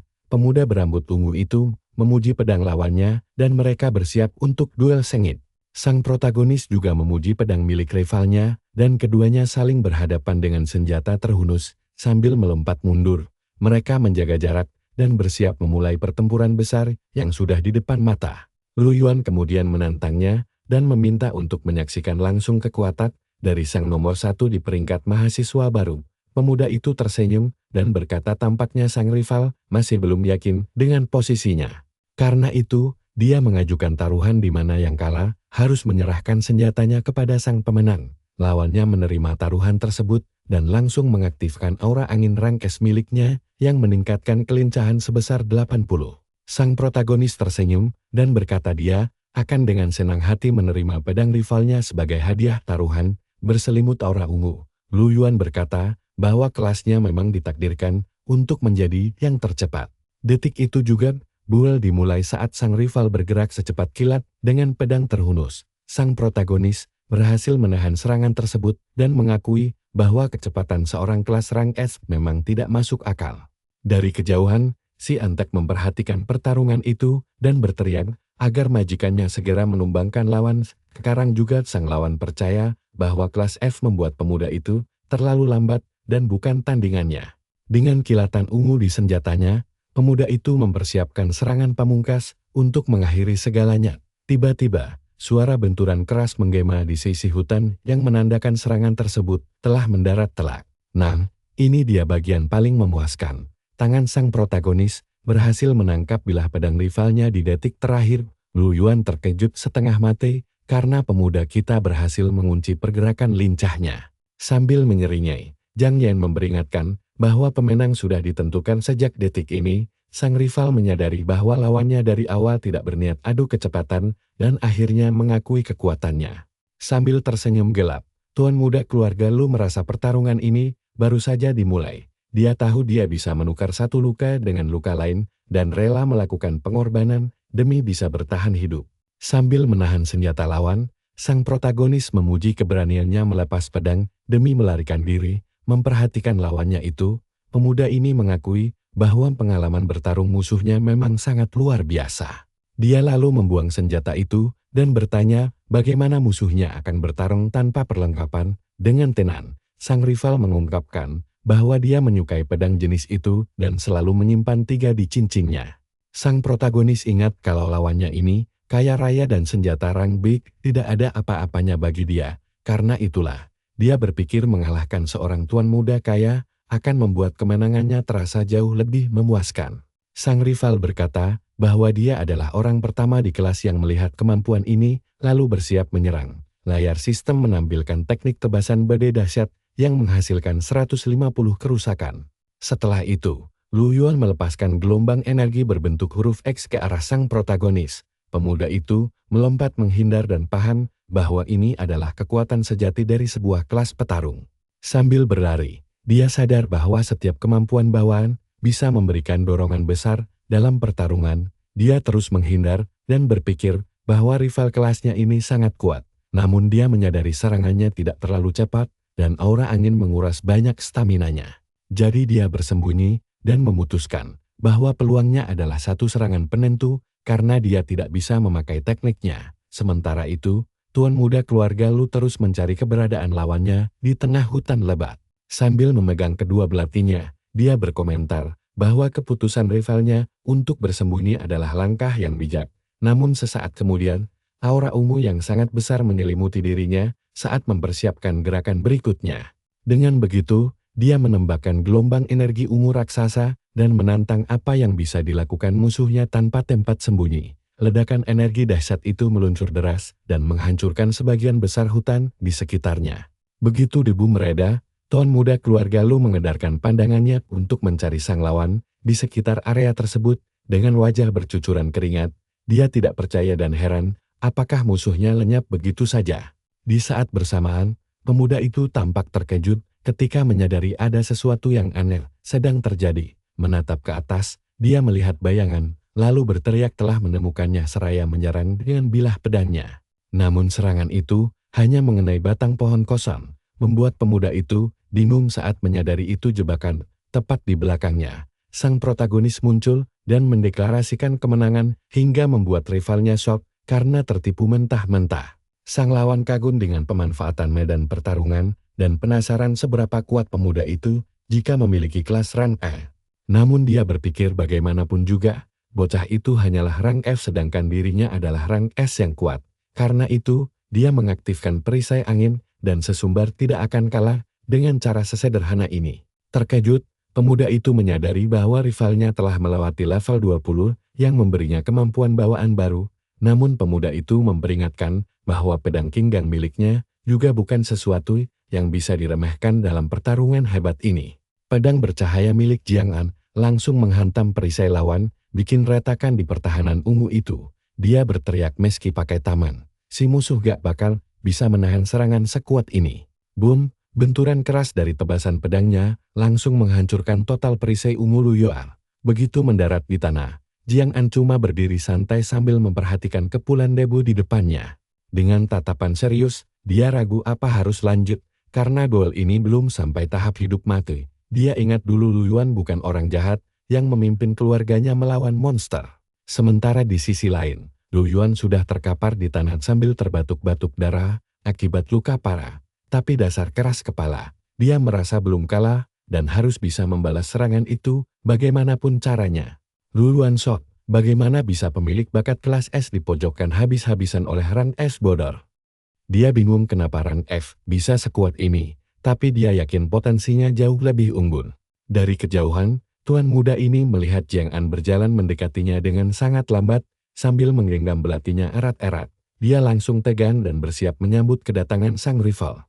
Tapi bukannya menyerang, Jiang An malah mengulurkan tangan mengajak damai. Kalian pasti bingung, sama kayak Lu Yuan yang cuma bisa menatap tangan itu dengan penuh keraguan. Jiang An dengan santai bilang kalau duel mereka seri dan memuji kekuatan lawannya. Lu Yuan yang masih terduduk di tanah langsung bertanya apa maksud dari sikap tak terduga ini. Pemuda itu menjelaskan kalau Lu Yuan adalah lawan yang sangat tangguh, makanya hasil seri ini adil. Mendengar itu, Lu Yuan sadar ini adalah bentuk rasa hormat dan pengakuan kalau mereka berdua sama-sama kuat.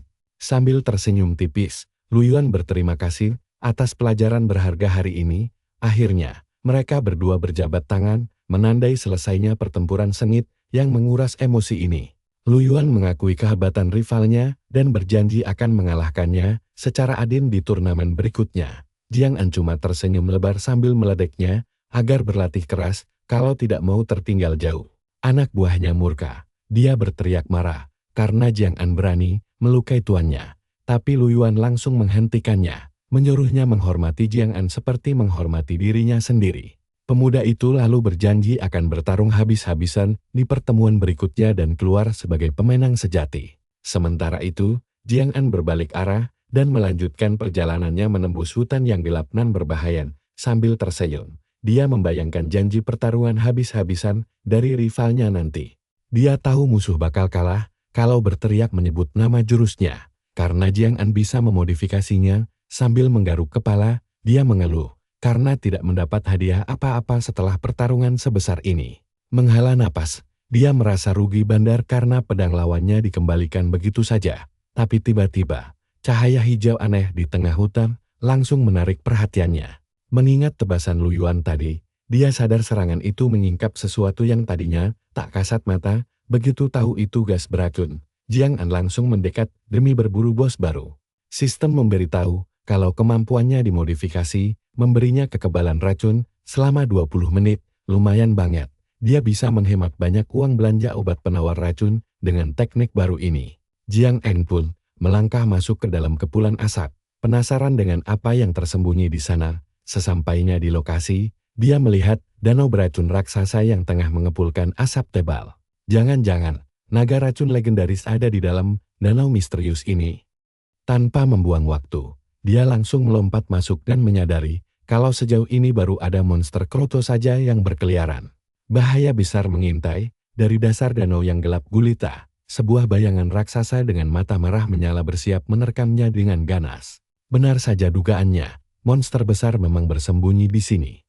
Jiang An langsung bersiap bertarung saat buaya raksasa itu menerjang. Dia menyeringai karena mangsa datang sendiri. Dia bakal memanen materialnya sambil menyiapkan serangan kejutan.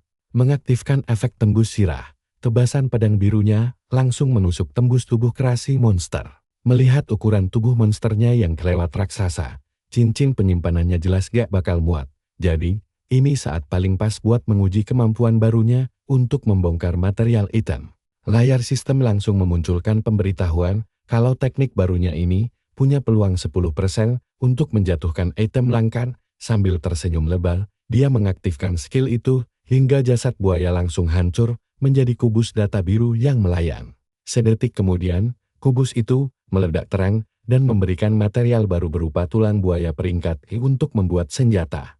Seng banget rasanya, daging buaya yang didapatnya ternyata sama sekali tidak berguna dan rasanya hambar. Untungnya, kulit monster ini adalah material hebat peringkat D. Jiang An menyukai kulit itu dan menyimpannya di dalam cincin untuk cadangan nanti. Setelah merapikan barang jarahannya, dia mengamati sekeliling dan menyadari ada yang aneh dengan area danau.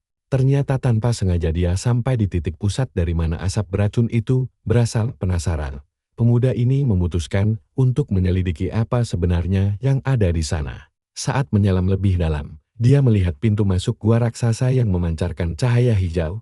Melihat sekelilingnya yang hancur karena racun, dia heran apa ini namanya keberuntungan. Di dalam gua, dia berjalan di antara deretan kristal hijau raksasa yang menyala. Begitu mengintip dari balik kristal, matanya langsung membelalak kaget melihat seekor naga racun betina level 43 sedang tidur menjaga 2 telur raksasa.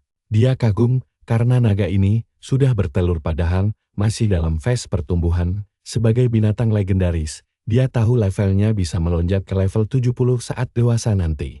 Terlebih lagi, dengan kemampuan pencangkokan universal miliknya, batas kekuatannya bisa melejit lebih tinggi. Dia memutuskan menunggu waktu yang tepat untuk mencuri telur-telur itu demi membalas dendam umat manusia. Tiba-tiba, gemuruh keras terdengar dari dalam air. Jiang An langsung waspada dan bertanya-tanya bahaya apalagi yang sedang mendekat. Di saat bersamaan, seekor naga raksasa lain melesat masuk ke dalam gua dengan kecepatan luar biasa. Sambil bersembunyi, Jiang An tersadar kalau ada naga jantan di sini. Karena tempat ini sudah tidak aman, dia memutuskan mundur sampai kekuatannya cukup untuk membantai kedua naga tersebut. Begitu naik ke permukaan, tujuannya kini jauh lebih jelas. Sambil tersenyum mantap, dia bersumpah akan menjadi sangat kuat demi mengambil telur naga itu. Lagi pula, dengan kekuatan luar biasa itu, dia bisa menjadi juara satu di kota Nanrong tanpa tandingan. Tapi untuk sekarang, mending dia pergi ke pasar gelap dulu buat menjual materialnya. Kini kita beralih ke pasar gelap bawah tanah kota Nanrong yang sangat luas kabarnya. Tempat transaksi gelap ini diawasi langsung oleh seorang Grandmaster tangguh. Bisnis ilegal lancar jaya di sini, karena aparat malas ikut campur. Makanya, selama tidak ada keributan besar, transaksi selalu berjalan sangat mulus. Jiang An pun mendatangi toko yang dia ingat paling terpercaya dari kehidupan masa lalunya. Di sana, dia menemui bos pavilion Jinil, wanita anggun bernama Kini. Di meja kasir, dua orang pria sedang merayu sang bos untuk menaikkan harga barang mereka sambil mengisap pipanya. Kinyu tegas menolak karena harganya sudah paling tinggi sejalan ini. Tiba-tiba wanita itu menyadari kehadiran Jiang An dan bertanya, apakah bocah sekolah sepertinya punya barang untuk dijual? Kedua pria tadi langsung menatap remeh, meragukan bocah miskin sepertinya. Salah satu dari mereka bahkan menyuruh Jiang An pergi agar tidak mengganggu transaksi, tapi dengan santai. Jiang An mengiyakan sambil memamerkan cincin penyimpanannya yang tiba-tiba bersinar terang. Kedua pria itu melongo kaget saat menyadari kalau itu adalah cincin penyimpanan yang sangat mahal. Sambil mengacungkan tangannya yang bersinar biru, Jiang An langsung mengeluarkan tumpukan material monster langka di depan mereka. Semuanya langsung melongo, melihat tumpukan harta karun tersebut. Kedua pria sombong tadi benar-benar dibuat tidak percaya. Si bos langsung mengenali kulit buaya itu dan curiga jangan-jangan si bocah habis pergi ke bagian terdalam lembah. Sambil tersenyum, si pemuda langsung mengeluarkan kristal sihir ungu raksasa dan pamer kalau dia punya barang itu juga. Kedua pria di sana langsung panik setengah mati melihat kristal sihir super langka dan berharga terpampang nyata di depan mata mereka. Bos toko itu makin kagum dan mulai penasaran dengan latar belakang si bocah. Dengan wajah yang tetap tenang, karakter utama kita meminta wanita itu untuk segera menghitung total harga semua barangnya. Dia melirik kedua preman itu, lalu menyuruh si bos cepat. Karena tidak mau membuang waktu, di ruang VIP, wanita itu memberitahu kalau totalnya mencapai 238.500. Setelah itu, wanita tersebut menyodorkan kartu VIP ke seberang meja dan menjelaskan kalau seluruh uangnya sudah ada di sana. Si pemuda mengambil kartu itu. Fei berkata karena si bos sudah belak-belakan, dia juga tidak akan bertel-tele lagi. Kamera memperlihatkan tangan mereka berdua saat si pemuda mengambil kartu pembayarannya. Bos toko tersenyum. Kartu emas itu otomatis menjadikannya pelanggan VIP dengan keuntungan 10% lebih banyak. Sambil berdiri, karakter utama kita mengucapkan terima kasih atas kebaikan Bos Kyung kepadanya saat melangkah pergi. Dia berpikir bahwa bos ini sangat adil dan itulah alasannya memilih bernegosiasi langsung dengannya. Dia sangat paham bahwa perlakuan VIP ini adalah bukti kalau si bos menghargai potensinya. Dengan uang melimpah di tangan, dia akhirnya meninggalkan toko dan kembali menyusuri jalanan pasar yang ramai. Dia melangkah pergi membawa uangnya. Dua bayangan misterius mengawasinya dari belakang, tapi dia tetap santai. Orang berkemampuan hebat pasti selalu diterima di mana saja. Lagi pula, demi mendapatkan prioritas sumber daya, dia wajib menjadi peraih nilai tertinggi di kota ini. Sementara itu, kedua preman tadi memutuskan untuk memberi si bocah pelajaran karena sudah berani pamer kekayaan. Nah, kalian pasti tahu kan kalau gang sepi begini biasanya mengundang masalah. Si pemuda berpikir uang hasil penjualannya akhirnya bisa dipakai beli sirah baru karena membawa dua senjata saja belum cukup aman. Sambil tersenyum santai, dia sadar kalau dua preman tadi benar-benar membuntutinya dari belakang. Namun, dia sudah meramalkan semua ini. Fei seringai di wajahnya menunjukkan bahwa dia sangat siap. Dia ingat betul mereka bau darah manusia dan tas mereka penuh dengan barang jarahan. Karena itulah, dia merasa membereskan kedua bajingan ini hanyalah cara mudah untuk menabung amal baik. Kedua preman itu terus mengikutinya dan mengira si bocah sengaja mencari kuburannya sendiri dengan masuk ke gang mati. Tapi, si pemuda tiba-tiba berbalik dan mengejek mereka sangat lambat. Karena dia sudah menunggu lama, kedua preman itu langsung memamerkan kelas petarung mereka dan mengancam kalau dia akan menjadi target berikutnya. Dengan nada mengejek, karakter utama berpura-pura gemetar ketakutan melihat kelas bertarung mereka. Salah satu preman langsung naik pitam. Kenapa wajah bocah ini sama sekali tidak terlihat takut? Sambil menyeringai, si pemuda membenarkan kalau dia memang sedang menertawakan mereka tanpa rasa takut sedikit pun. salah satu dari mereka langsung meledak amarahnya dan merangsak maju meluncurkan serangan beruntun. Tepat setelah itu, preman satunya mengaktifkan tekniknya dan melapisi mata pisaunya dengan racun yang mematikan. Si pemuda pun memutuskan ini adalah saat yang tepat untuk menguji kemampuannya pada manusia untuk pertama kali. Sistem langsung menunjukkan bahwa teknik tebasan milik musuh telah dimodifikasi agar berbalik menyerang penggunanya sendiri. Akibatnya, pria itu mulai menebas dirinya sendiri tanpa kendali sambil berteriak histeris karena kebingungan. Rekannya langsung shock berat dan berteriak memanggil ketuanya saat melihat pemandangan aneh di depan matanya. Kemudian, sistem kembali menunjukkan bahwa teknik racun milik preman kedua juga telah dimodifikasi untuk meracuni dirinya sendiri. Wajah penyerang kedua langsung dipenuhi bercak ungu mengerikan saat racunnya mulai beraksi. Dia pun ambruk ke tanah sambil keheranan, kenapa dia malah meracuni dirinya sendiri. Melihat keduanya terkapar tak berdaya, si pemuda dengan santai bertanya apa pertunjukan mereka sudah selesai. Dengan wajah setengah tertutup bayangan, dia mengumumkan bahwa sekarang adalah gilirannya untuk menyerang dan menyelesaikan perkelahian ini. Sambil menggenggam pedangnya, dia teringat bahwa kedua bajingan ini sudah sering melakukan kejahatan keji di masa lalu. Karena itu, hari pembalasan bagi mereka akhirnya tiba. Lihat saja.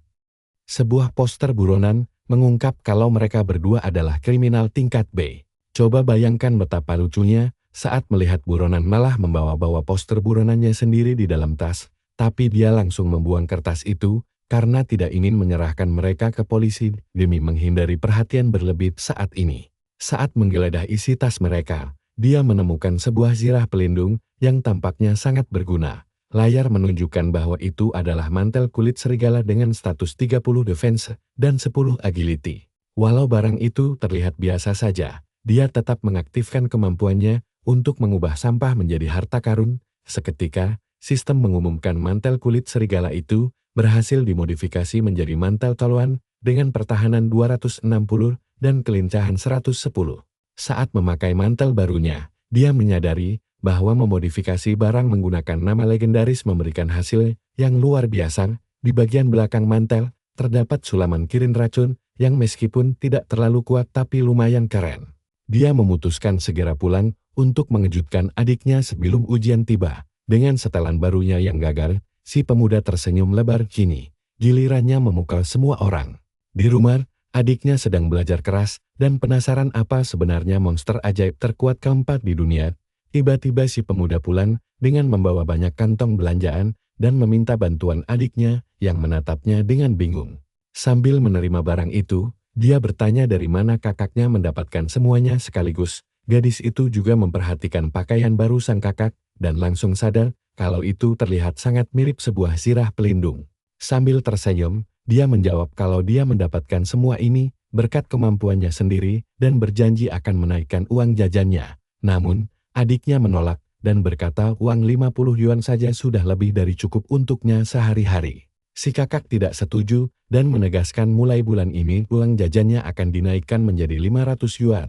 Memegang uang sebanyak itu, sang adik malah khawatir dan langsung bertanya, apakah kakaknya berbuat keinginan di luar sana. Dia segera menenangkannya dan memintanya tidak perlu khawatir, karena besok adalah hari ujian masuk perguruan tingginya. Karakter utama kita pun berjanji begitu dia pulang besok malam, dia akan mengajaknya makan malam di restoran mewah. Karena penasaran, sang adik mulai menginterogasinya dan menanyakan level berapa yang berhasil dia capai sejauh ini. Dengan santai dia menjawab bahwa dirinya baru level 20, membuat adiknya langsung shock mendengar pengakuan tersebut. Dia merenung bahwa ujian ini diadakan tepat 1 bulan setelah kebangkitan kelas petualang baru. Dalam waktu sesingkat itu, murid biasa umumnya hanya mencapai level 15 sedangkan yang berbakat bisa menyentuh level 20.